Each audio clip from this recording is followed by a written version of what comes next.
Two guys and a mic. It's Mark and Jim, and we have a very special guest today, and I'm going to let Mark jump into this. Go ahead. Our special guest is not only a very talented artist, but a friend that I could say is a real good friend. His name is Peter Cincotti. Say hello, Peter. Yes, Hey, Peter. what's up, guys? How are you, Mark? Hey, Jim. Welcome to the show. Remember, you can like, subscribe. It costs you nothing to do that, and we're everywhere now, Peter. We were just on YouTube when we started, but now we are on Spotify, we're on Amazon, we're on Stitcher. That's great. Apple. Amazing. Yeah, everywhere. Big. And we're really Congratulations. we're big in South Korea for some reason. I Yeah. don't Oh, really? understand that. South That's Korea so loves funny. us. That's so funny. That's amazing. Well, thanks for having me on. Sure. Appreciate it. But Jim, Not let me at give you a all. little, I'll give you a background. I think I first met Peter through our friend Debbie Sorcioni, who worked with you at Warner Brothers. And I Debbie remember was Debbie, of course. she was my best friend, a big Met fan, knew her for Yeah. years and years and years. And somewhere along the line, I guess I joined her somewhere, and I guess maybe at an event or a show we brought you to, or a radio station. And then you and I guess we kept in touch, and I've been proud to say that I've worked several of your records through the years. But I want to start with what I think is amazing, because in pulling up more information on you that I didn't know, you played or knew how to play the piano at 3? I started No. playing when I Really? was, my grandmother bought me this toy piano when I was 3 years old, and she taught me how to play Happy Birthday. And I remember a little, blurry visions of that, but apparently I played it back to her. And then my mother took notice. And then from that point on, I was just kind of addicted to that little toy box. And then that's how it started. And then I started taking lessons a year later, and one thing led to another. But yeah, that's how it all started. Wow. Because Interesting. I think something I read, they called you a child prodigy. That's pretty I, amazing. they did throw that around a little bit. I don't know. I don't know if Wow. I was, but I just remember I was like hypnotized by it, and I just kept doing it. And it was fun for me. It was very fun. And even when I took lessons, I was so young, but they kept it fun. And that's really thanks to my mom, who told the teacher, don't force any of the classical stuff on him yet. So just let him play what he wants. So I would bring in like the theme of Jeopardy or Batman or whatever, so I would just be associating the instrument with a good time. And I'm very grateful for that.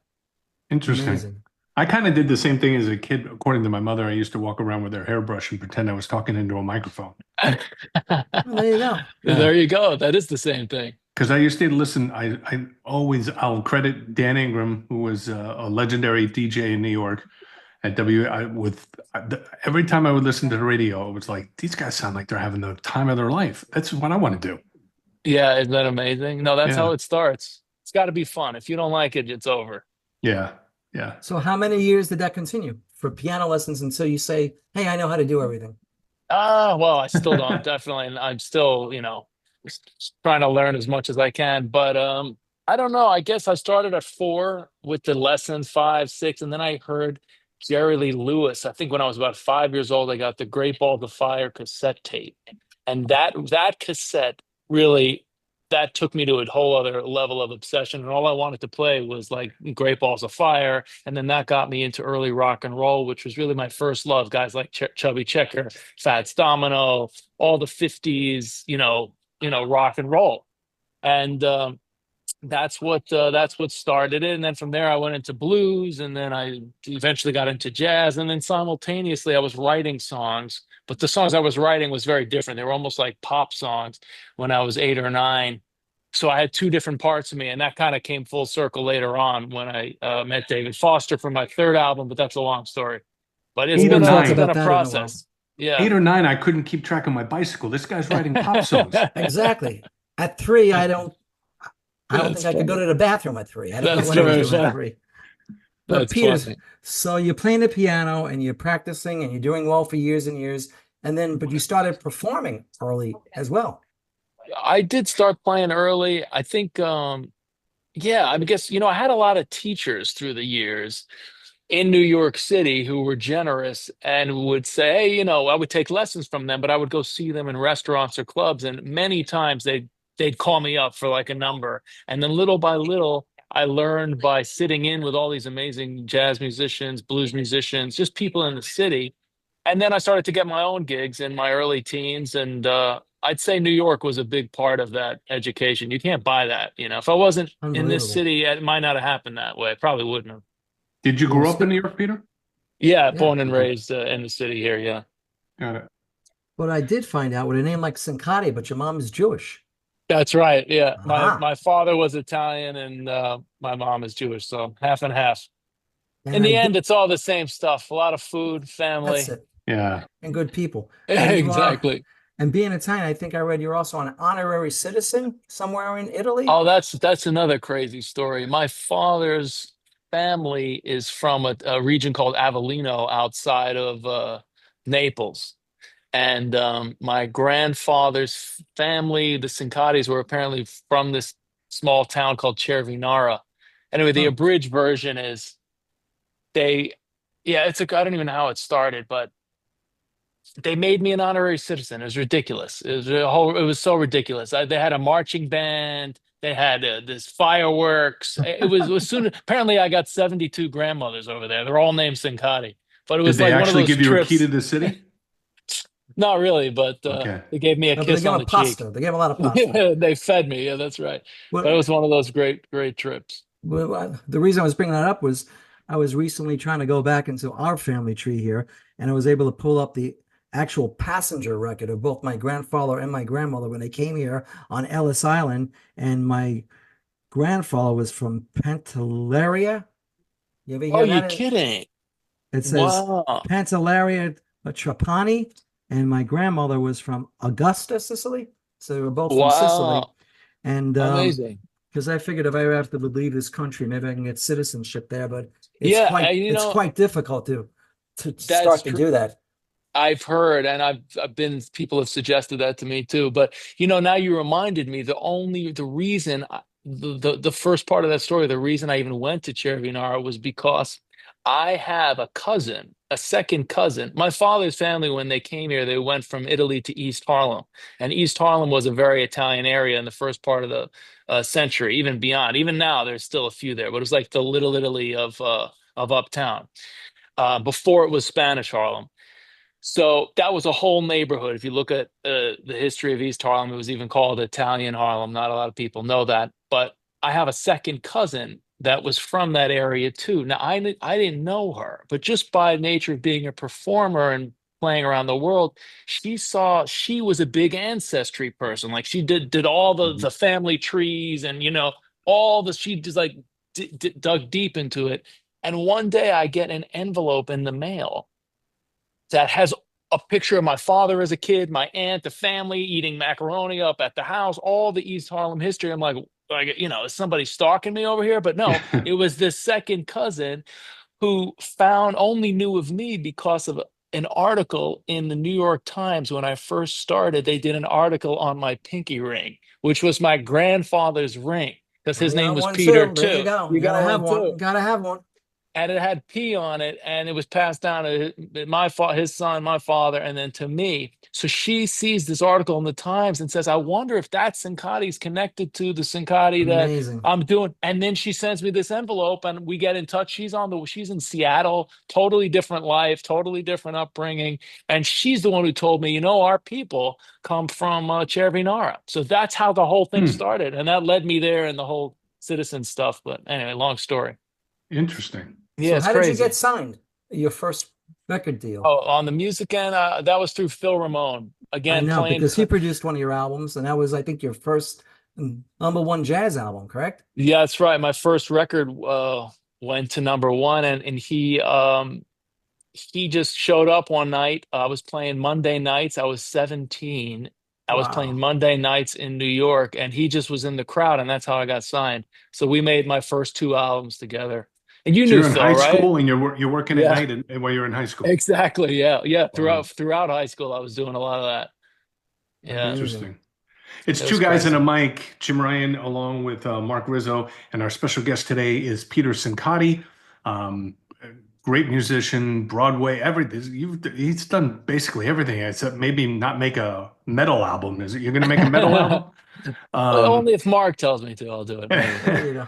Please like and subscribe. We are on YouTube. That's our home base, but we're everywhere from Stitcher to Amazon to Spotify. And it costs nothing to subscribe, and you can ring the notification bell so you get notified anytime we put up a new episode.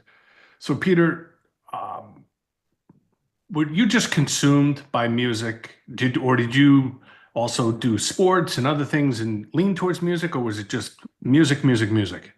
I was pretty well rounded, I think. I played on teams. I was on the baseball team. I was on the tennis team. I liked other things. I never went to just music school, performing arts schools. A lot of people did. And even when I went to college, I was on the fence of whether to go to Manhattan School of Music or Columbia. And I ended up picking to go to Columbia, although I did drop out after 2 years there. That's when I first got signed. But no, I kind of actively avoided being too much in one lane because I was already committed. I was already in love with that. I already knew I was going to be a musician. Like it wasn't a big decision for me. So knowing that my whole life, it was an assumption. I actively kind of worked against that because I already knew this is what I'm going to do. I might as well learn about some other things. And I think those other things really seep into the music or any art form when you step out of it and you're not just focused on the notes. It's life. Do you have a desire to do a different genre of music than you're known for? You know how like Rod Stewart went back and redid all the 50s classics he grew up Yeah, on, yeah, yeah. you know, I, you or know, I don't think diversity is my issue. I I have 6 albums, and I don't know how people know me or not. It depends on where in the world or how they know me, but they've like if you compare my third record to my first, they're when you separate them, yeah, they're pretty different. And my fifth to my first is almost extremely different. And because of that, to me, it's a continuous line, but the business people never saw it that way. And there's a story around David Foster when I went from working with Phil to working with David that kind of exemplifies some of that. But I was in the when I came out, I was in the traditional jazz lane. I was singing a lot of standards with Phil, trying to reinvent, find my own way into these old songs. But I was trying to make new arrangements. I wasn't ever trying to do like the same songs the way they've been done.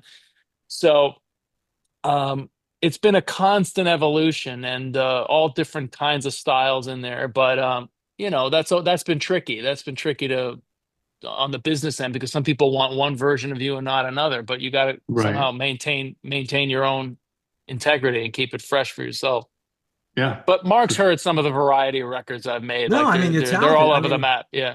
no, but you've got, I mean, some of my favorites are, and I think I've told you, I love Country Life. I think that is Oh, thank phenomenal. you. Thank you. It's a beautiful, beautiful song. But just to back up on David Foster for a minute, because I can Yeah. share a David Foster story I had. I'm sure Yeah. you've got plenty, but a friend of mine who was also a fellow artist signed to Arista was Curtis Stigers. I'm sure you Oh, might have sure. heard I of know Curtis. Curtis. Yeah, he's great. Great guy. He was in the studio with David the night David accidentally hit Ben Vereen jogging. Oh, you told me this story. What a And Curtis crazy says it was the story. strangest night of his life, man. I said, can you imagine? He hit Could Ben you Vereen. imagine? No, Yeah, that's a terrible. crazy story. I've heard that. Yeah, but I guess he doesn't really talk about that much, but I think that kind of ended Ben Vereen's career or something. I think he was never the same after that. And I Yeah, I don't don't mean to think it. laugh. It was tragedy, man, just tragedy. Somebody that says, hey, I'm sorry I'm late for the studio. I just hit Ben Vereen. Oh my God. I didn't It's realize terrible. Curtis was in the Yeah. studio that night, but I knew But that story. but see, he faced kind of similar challenges too. When we were at Arista, Clive kind of had Curtis in a certain, you know, where he saw where Right. Curtis should go. And Right. Curtis wanted to be a jazz artist. You know, Right. Right. Right. he plays all over the place. And I think at the time, Clive wanted our own version of Michael Bolton to compete with I see. Columbia. I And see. that didn't fly with Curtis. And I don't think I'm talking out of school that Clive wrote him this pretty straight to the straight to the point that you do what I tell you to do. It's kind of like my sandbox, Right. Right. Right. and that didn't go over well. But that's my David Foster story. And the other thing is, you went to Columbia, and I went to Columbia, but I went to Columbia Records, but it was the same thing. Oh, look at Look at that. that. That's He spent funny. all day thinking about that line, Yeah, huh? right. I use that a lot. I mean, I always say my That's mother wanted funny. me to Columbia, but I ended up at You Columbia went Columbia Records. Records. But I did want That's to mention, because you and Jim have something in common. You got married in Turkey, correct? yes. Jim, you want to Oh, jump in with your relation as far as yeah. Turkey? My stepson is married to a woman from Turkey. You're Um, kidding. no, they live here in the States, but she's an architect, but she came over from Turkey, and he has been over there. And my wife went over. They got married here. Long story Oh, short, okay. and then they were gonna do what we thought was just going to be like a meet the family thing, which turned out to be a full-fledged wedding, and literally had 2 weeks to book my wife a trip to go so she could be there with her son, because Wow. people they're from this town called Bazook, which Okay. is about 4.5, maybe 5 hours from Istanbul, in the Oh, middle of the wow. country. And Wow. people in the town were asking to come to the wedding so they could meet the Americans, because Oh, they don't really wow. see Americans too often. But Wow. yeah, my wife flew over, did Istanbul with some relatives, and then went there. But she's great. They come here. We have a granddaughter, and they go Oh, back usually beautiful. once a year. They go back over. Congratulations. That's Yeah. nice. Yeah, I just got married there. My wife is from Istanbul. Okay. And we just got married there last May. So it was, Nice. yeah, it was nice. Yeah. I hear it's an incredible city. It's really unique. It's unlike any other place in the world. I mean, it's the meeting point of, so many Yeah. cultures and so much history. And I learned a lot about it through my wife. But yeah, it's cool. You should go one of these days. One of these days I'll get over there. Yeah, Yeah, but yeah, yeah. she has an Yeah. architectural business. She actually has an office with her sister, works with her in Turkey. So she's constantly doing business between both countries. Oh wow. Yeah. Yeah. No, it's really unique. Mark, have you been over there? No, I haven't been to Turkey, but I've been to Greece. And I remember when we were in Greece, they told us to be careful to go to Turkey because Oh, they're, really? I think they Yeah. said they were pretty strict there, and you don't mess around in Turkey, apparently. Well, They're the Oh, pretty, two funny. cultures have never been super buddy. uh, Exactly. Yeah, so that's exactly. probably why they're Depends who back you there. ask. Yeah. That's what this. And But they're so Peter, close. Yeah. I did want to bring up, being such a handsome fellow there. You've been Oh, in thanks, films Mark. too. You've been in were you in House of Cards, and you were also with Kevin Spacey, which I rented and was surprised when I saw you Oh, there. Hey, funny. I know that guy. That's Beyond the so Sea, funny. right? That's so funny. Yeah, I had a couple of cameos through the years. So yeah, there was that. I think the first one was the Spider-Man sequel, where I was playing with my band in one of the scenes. But mo most of them were just cameos, except the Beyond the Sea with the Bobby Darin movie. That was awesome. I played Dick Berkey, who was his arranger, musical director, which was great. I learned a lot. They were fun experiences. How I did was you Kevin enjoy? Spacey. Yeah. What's Yeah. that? How did you enjoy working on House of Cards with Kevin Spacey? That was great. I remember I basically played myself in that episode where the White House hired me to play a song or two for the president, who he was at that time in that season.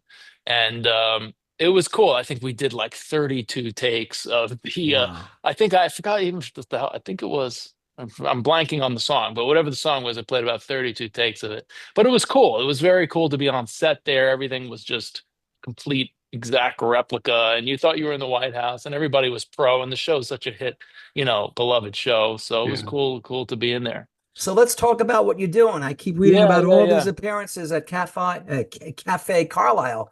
Are Yeah, you one now of the these new days guy there, come. right? We've done so many shows there, and we start again next week. And it's been a real privilege to play that room. I mean, I grew up knowing that room, and I grew up not far from the venue itself. And we did 2 weeks in December. We maybe did close to 70 shows there over the last Amazing. couple of years. Yeah, and they just keep adding them, and it's been great. And there's no place like it. It's like really intimate, and it allows me to do to go to kind of Jim's question of the variety of music. It allows me to do a certain strain of what I love and what I do, which is more of the old school stuff where I started in a traditional sense. And it's kind of a home for that. It's kind of a home for like old New York It's throwback cool. stuff. It's a great And place. uh, and it's a great place to do it. And the shows have been great. And I'm excited. We have four more in March. Right. Do I you, actually wrote the dates down to plug them. You got March 4th, March 5th, the 18th, and the 25th as well. That's right. Yeah, that's it. And then Peter, And there then let in was me another ask you. between, date. I'm sorry, Go ahead, no, Mark. in between, we go to the West Coast and we do a right. West Coast run At the Peppermint in Lounge. I wrote that down too. the Peppermint Club in LA on March Oh, Peppermint 11th. Club. Okay, I was close. Yeah, On close March enough. 11th. I've never been Nice. there, but I hear it's cool. And then we go to Oakland, and then we have a show at the Smith Center in Las Vegas on the 12th, I think, which Of is, yeah, of March, also March. Washcloth. Yeah. Nice. And then I go Well, on the road with Chris Bodie, who we were just talking wow. about. After that, we do a bunch of his dates throughout the state. So I'm looking forward to that. I just got off his cruise. I don't know if you guys have been on any of these big music cruises, but it was an experience. I did No, a train cruise one year for when I Oh, was at really? Sirius XM. I went out with the band. Oh, wow. They That's do a cool. fan cruise every year. A lot of artists do that nowadays. yeah. In fact, I was talking to It's Peter about it before you crazy. jumped on. It's big. I think our boy Rick Springfield does one for the Yeah, 80s. yeah, it does. Our friend Dave Cos, who we'll be talking to soon, he's got one. I think there's a I big love business in Dave. that. Yeah. You got Big it. There's a business in huge cruises. business. I was on Dave's cruise too. That was my first cruise. Ah, I Dave's. didn't know that. Yeah, and Chris Bodie was my second. But tell Dave hello when you talk to him. He's He's a he's a good good guy. guy. Yeah, he's a really good guy. In I fact, wanted to ask you. I think I met Chris several times along with Dave. He's a good Oh, guy did you? too. Okay, yeah, Yeah. yeah, yeah. Yeah, he is. He's been great. I'm looking forward to that tour. His musicians are also incredible, so playing with them will be fun. I wanted to ask you, Peter, do you have a preference when it comes to going out and playing or touring? Do you like going out for like a couple of weeks at a time or a couple of months at a time or, long tours, something you really You want know, to do? I think on either end of the spectrum, there are challenges. The one-offs are hard. I don't really like those. And then if you're out for 2 months, which doesn't happen a lot these days, that can also get long. But no, I mean, generally a few weeks is a nice chunk of time.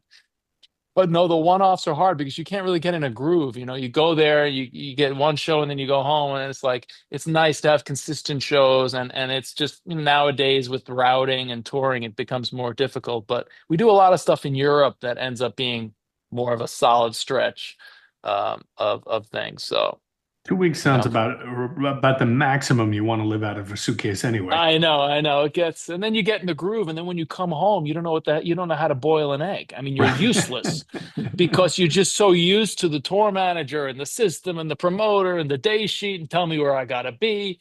When you get home, you're like, you don't know how to just be a normal person. So So when the wife says it's take the scary. garbage out, you're like, what?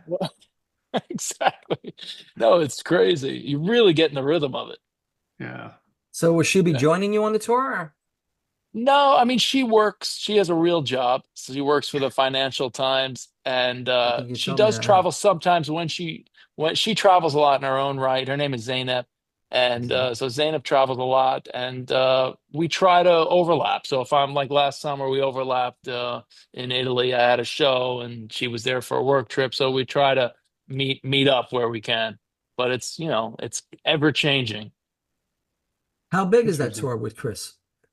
I don't know We were how many about to dates you said. announce, I think there's about 11 or 12 dates we're about to That's nice. announce. There may be more, but I think it's about that now. And I think they'll announce it this week. They may be up already, I'm not sure, but they're through the West Coast and the East Coast and mostly West, I believe.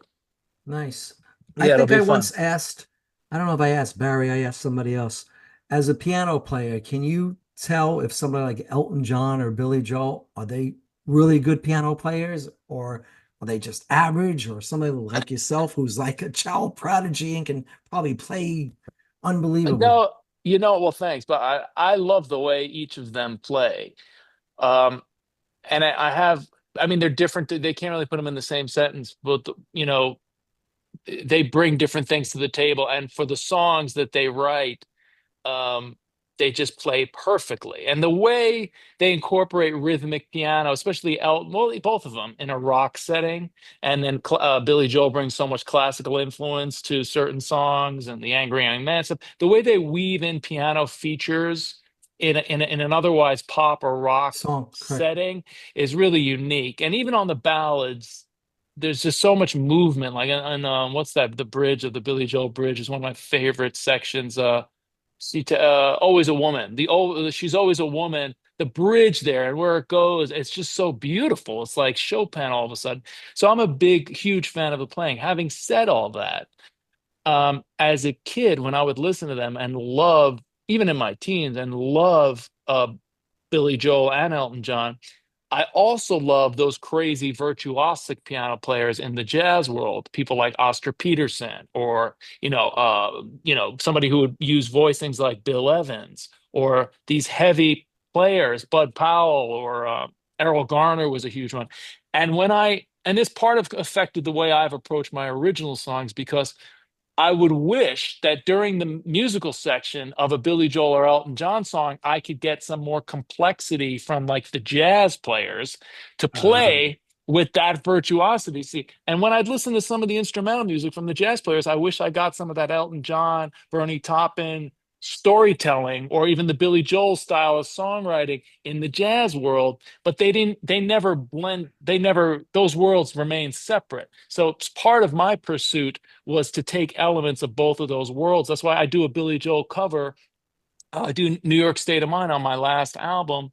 And the bridge, if you listen to my version of New York State of Mind, the bridge is basically played in an Errol Garner style. And I do things like that wherever I can to try to bridge the gap between genres that don't really have much crosstalk. Interesting. That's an Nice. interesting Yeah. approach.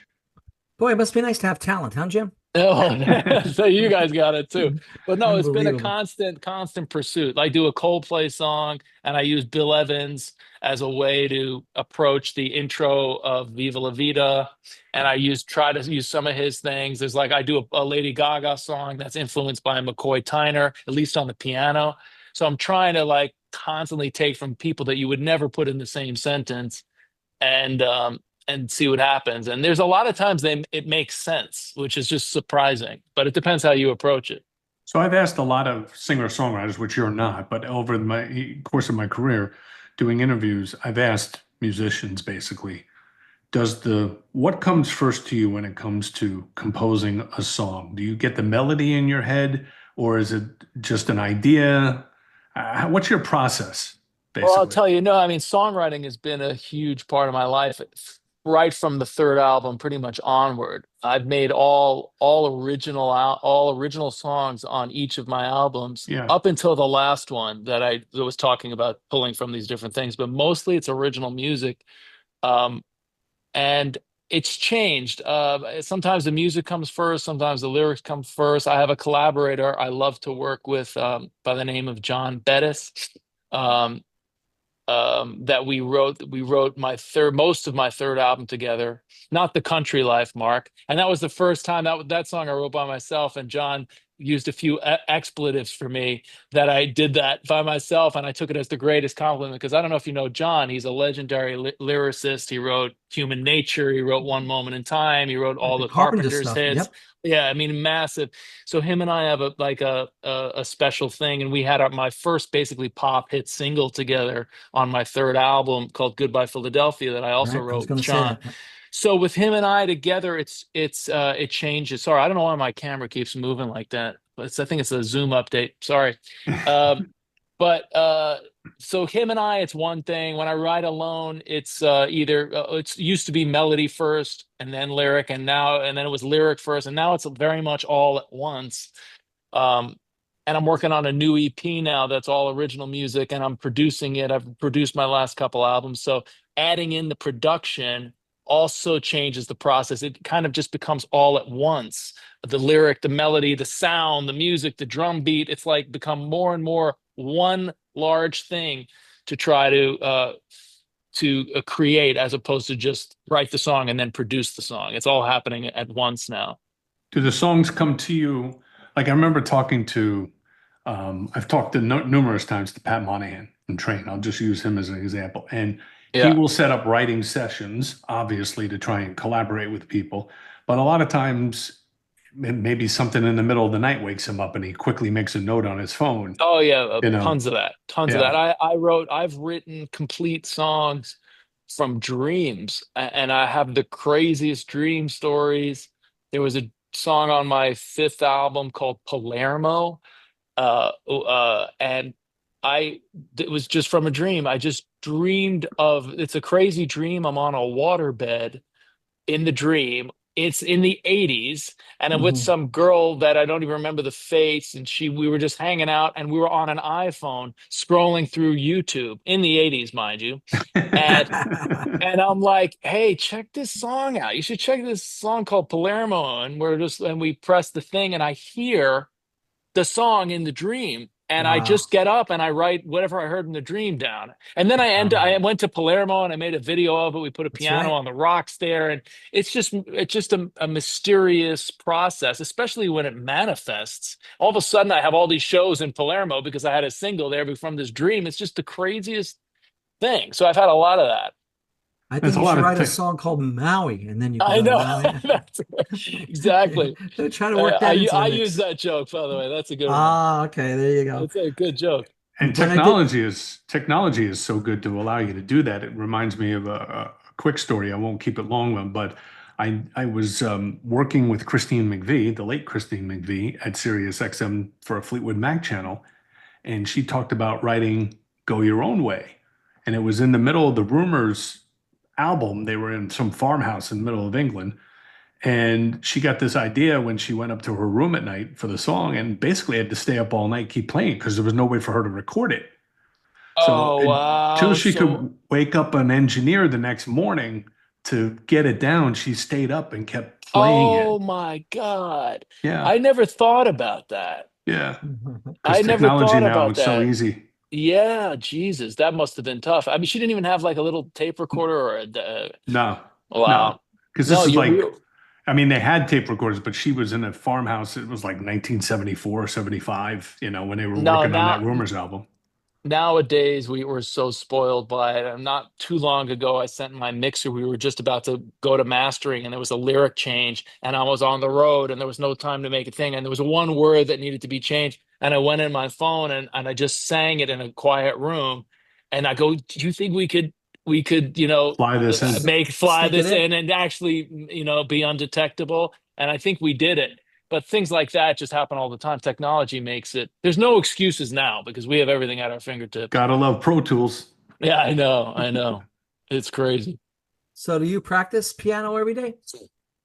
No, I wish I said I did, but my days now are just filled with, I guess producing would be my practicing.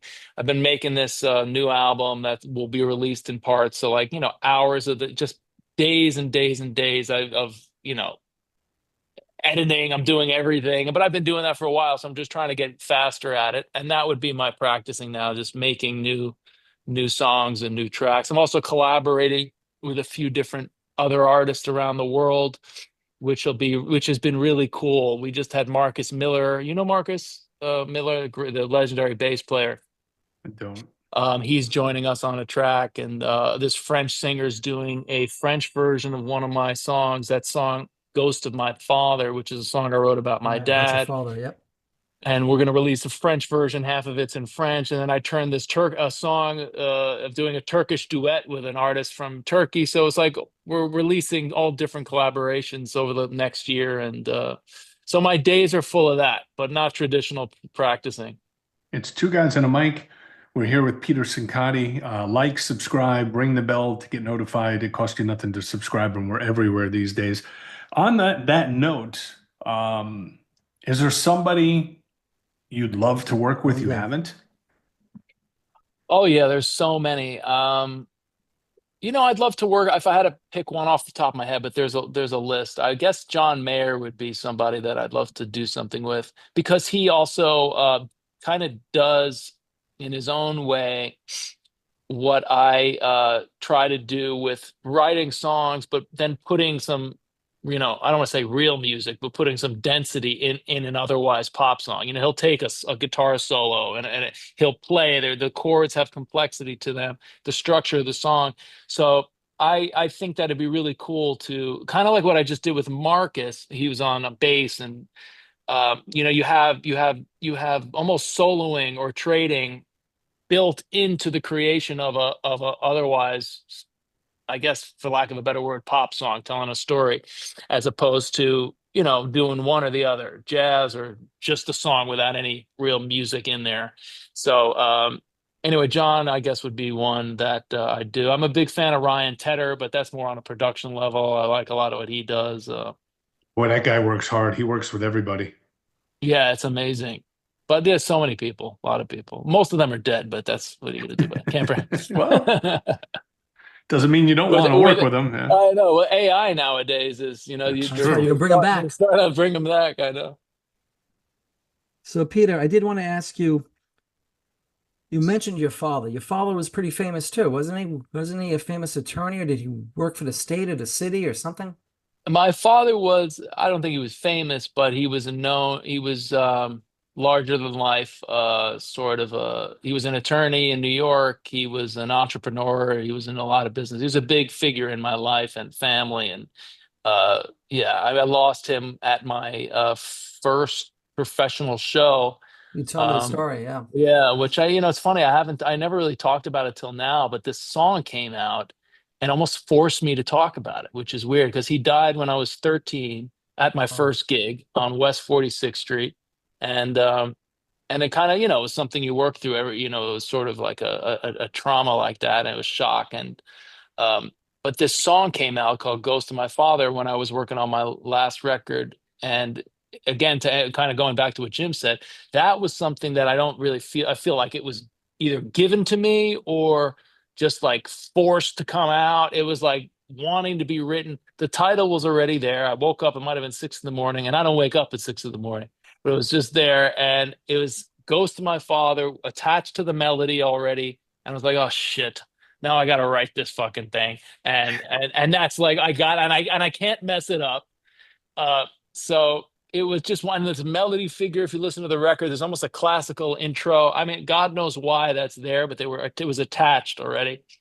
And then I ended up nice. finishing that with John Bettis, who I was so glad I collaborated with him on it because it was so close to the bone for me that his objectivity helped us tell that story pretty much in a linear way. The song just tells the story in a linear way, but I can't tell you how many comments I've gotten at every show from grown men and women, but grown men in tears after a show has been such a surprise because I thought it was such a specific personal tale to me, but in that is this universal thing that Right. seems to hit people. Yeah, it's But amazing anyway, that nah, yeah. it's amazing when you have something and I think that's what, at least in my dealing with artists, they get amazed at. Like, most of their songs are personal for them, but then when they meet people that those songs have connected with, either on the same level or some other level, it's just mind blowing. It's mind blowing. And I met somebody on the cruise, actually, the boating thing. Somebody said they got married to this song. See, hearing that they've tied their personal, moments like that, it's I guess it is shocking, you Yeah. know. How But was the cruise? Did you get seasick on it or no seasick? I thank God was okay. It was pretty good. I'm necessarily a boat person. They had incredible talent on the boat. I have to say the whole programming that Bodie and his team did was top notch. They had Diana Krall on the boat, David Foster. They had every musician on down from the people who played in the big theaters to the people who were just in the lounges playing and everything between were just excellent musicians. Esperanza Spalding, uh, Nice. Emma Cohen. They had Sullivan Fortner, I'm a big fan of Sullivan's playing. He just won 2 Grammys. So like the boat was just full of talent. You didn't know which room to go in next. So that was very cool. So if a Nice. young kid comes to you, very interested in pursuing music as a career like you did, um, what would you be your one piece of advice to them coming up in these days? I mean, I would guess I'd have to say don't do it unless you have to do it. It has to be something that, I wouldn't necessarily want my kid to be in this business. It's a ruthless business. They have to be fueled by this innate fire that is so attached to the creative need that you cannot dissuade them. So, but a lot of people like it, but they don't need it. So it's a hard business. So if I Yeah, really were saying, I say, don't do it. Don't, you can't have to, you have to not, you have to need it, not want it. I think that And kind of then, applies to anything. I mean, just take just popped in my head because I was talking with someone earlier. I'm big into golf, right? I play a lot Oh of yeah, golf. But you take a guy like Tiger Woods, and now you look at his son, Charlie, who's like yeah. 17 or 18, and he's almost as good as dad and probably going to be better than dad. So I would think, he wasn't forced into it, but he had some of that talent there and he has the drive to continue. So I don't take it as, Charlie would ever or Tiger would ever force Charlie to do something, Right. Yeah. Well, you know. that's that. Yeah, that'll kill it, I think, eventually. Although, you read books like I read Andre Agassi's book, which was great. I don't know if you guys read that years ago. It was called Open, No, where I his didn't read dad, it. his dad really, I mean, what a force he was in his life, but he basically made him do it. And at one point, I think Andre hated it Hmm. at one point, but that's a success. That's a unique story. And now, I can't speak for him, but he's come full circle in so many ways. But I didn't have any of that. I didn't have like parents pushing me or forcing me. I've had peers where the parents wanted it more than the kids, and the kids just quit, Yeah, and yeah, it has to be a love. But I guess if you were to ask me if like a kid's serious, they have to be really devoted 120%. They have to live and breathe it. It has to be all consuming, and it is. I'm trying to work on balancing my life and trying to have some sort of control, but this thing is, alive and it's its own entity, and I yeah. try to honor it without being a total slave to it, Hmm. Now, Can be difficult. so did your mom have any musical talent? Because I think your sister was involved with something.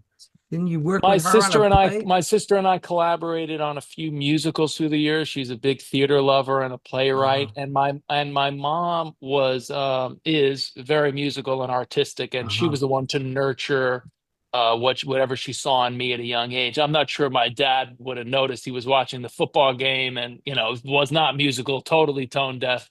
But then she was the one who was like, "Wait, something's going on here," and then he would start to pay attention, but it was really her and her art. She was a designer, graphic designer, and her father was very musical and sang, but nobody did it as a profession before.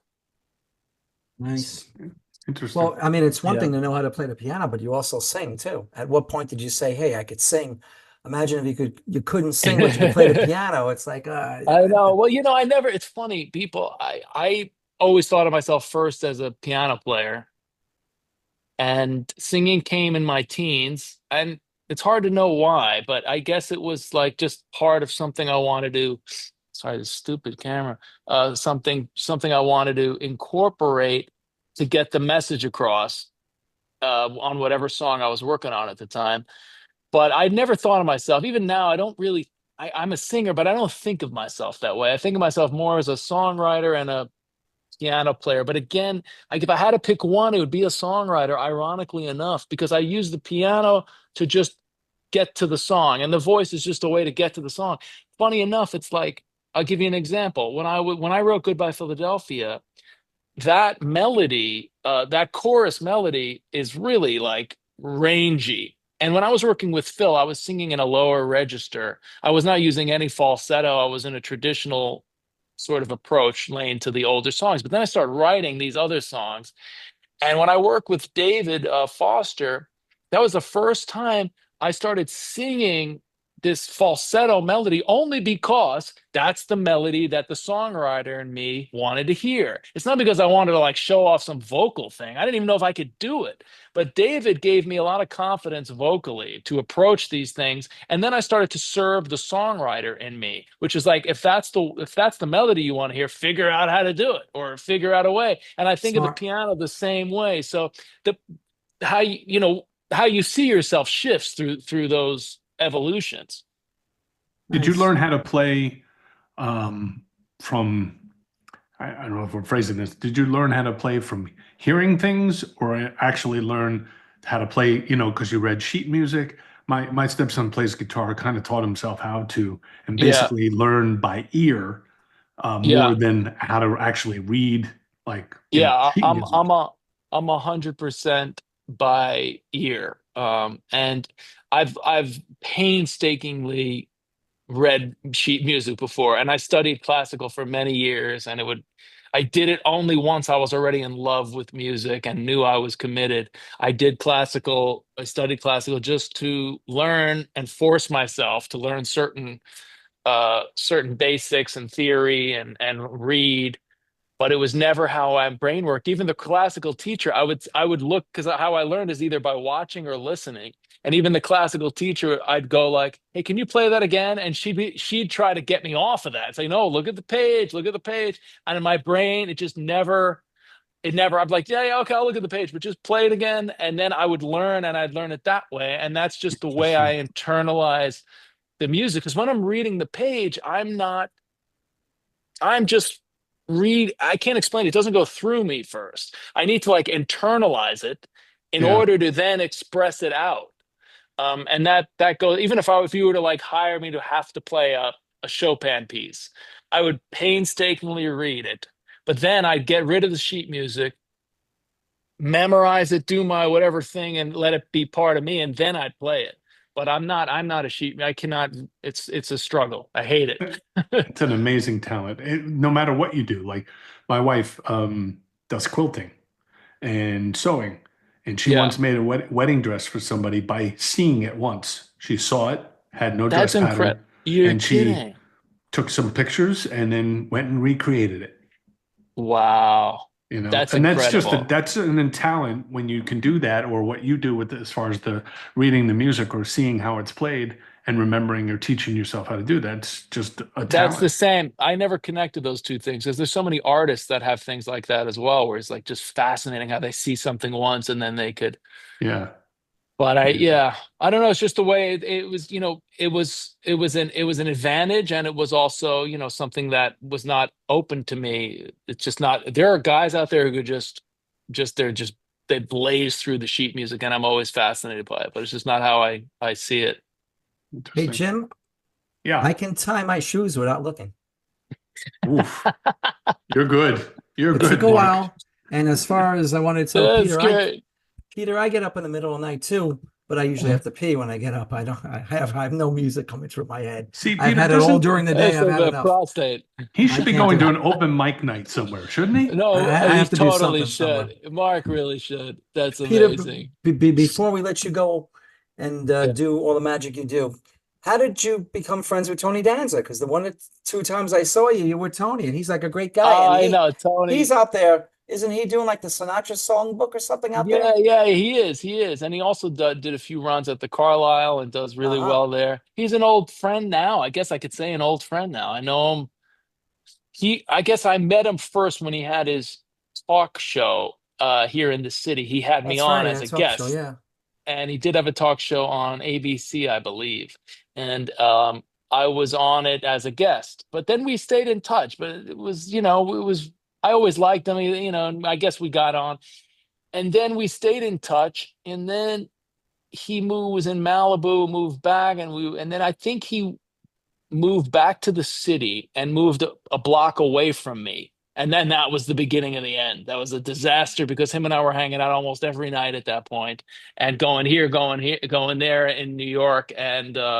And we just, yeah, we would just, it was just, I don't know. It's just like, it's a duo nobody can rip up.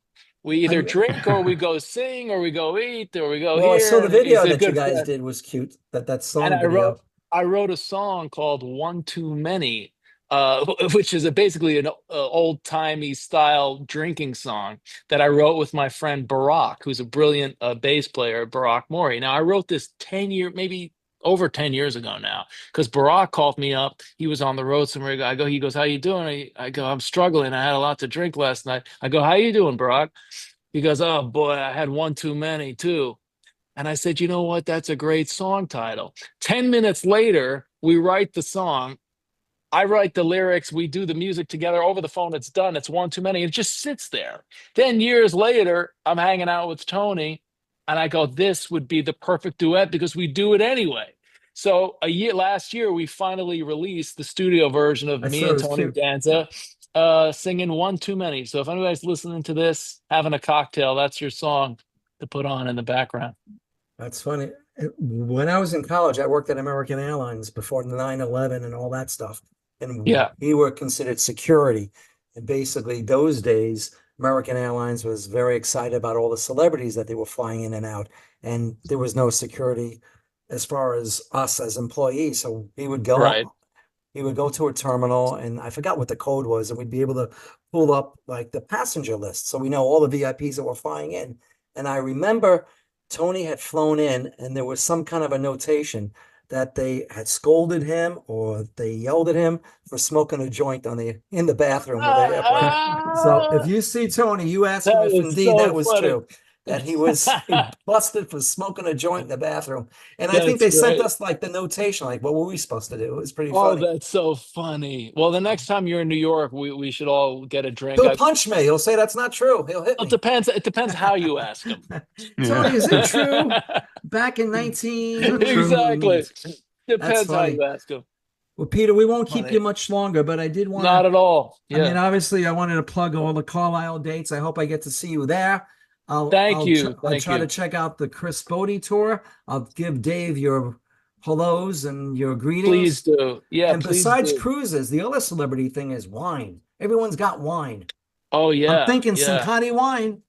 You know what? Mm. I should get on that, Mark. Maybe we can Yeah. do Call something somebody like in that. Sicily over there. You know what? That's a perfect thing I to put got on the to-do paperwork. list. I got relatives that came from there. Yeah, exactly. Cincotti Great wine. idea. Cincotti wine. All right. And look at it this way, Peter. He can do the Lucy and Ethel and stomp the grapes for you. Yeah, that's No great. toenails in the wine. That's all. No toenails. Well, I would love awesome. that. That's a You good give idea, my Mark. best to your beautiful wife. I Congratulations on will. your 1 year Thank you so anniversary. much. And Peter, it Thank was you so lovely to much. meet you. It was You lovely to too, meet you. Jim. Thank I hope you, I guys. see you. I'll keep in touch with you. I know you're busy. You don't always answer emails, but please give me a Call me- schedule, and hopefully call I'll me catch you when I'm up anytime. there. You're Of the course, best. call me when you're in New York. Thank you both. Good luck with this. Take Peter care, Peter. Cincotti, our guest on Two Guys and a Mic. Like, subscribe, and ring that notification bell for the new episodes and updates. And we're everywhere, from YouTube to Stitcher to Big, I tell you. Amazon, and what else? What else? Apple, We're everywhere. Spotify, everywhere. South Korea, big in South Korea. It's Two Guys and a Mic. Thanks again, guys. Thank you, Peter. We'll be in Thank touch, you. buddy. Take care. Great.